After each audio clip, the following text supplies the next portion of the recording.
Market போயிருந்தேன் கறி வாங்கலான்னு. அப்புறம் பார்த்தா ஆட்டுக்கால் விற்றுக்கிட்டு இருந்தாங்க. சரின்னு ஒரு ஆட்டுக்கால் வாங்கிட்டேன். ஒரு ஆட்டோட அதை கால். சரி, ரொம்ப ரொம்ப நாள் இல்லை, வருஷக்கணக்காக ஆயிடுச்சு நாங்கள் சாப்பிட்டு. அது க்ளீன் பண்ணி இந்த மாதிரி சுரண்டி எடுக்கணும். அதை இந்த மேலோட தீக்கிறாங்க இல்லையா காலை, அது கருப்பாக இருக்கும். அதை சுரண்டி எடுக்கணும். அது மேலே முடியும் இருக்கும்.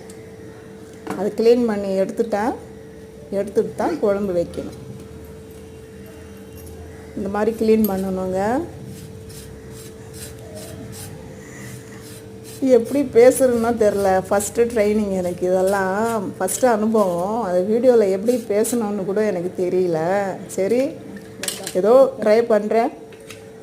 இதோ குழம்பு வச்சிட்டேன். பாயா ஆட்டுக்கால் குழம்பு நல்லா இருக்கா பார்த்து லைக் பண்ணுங்கள்.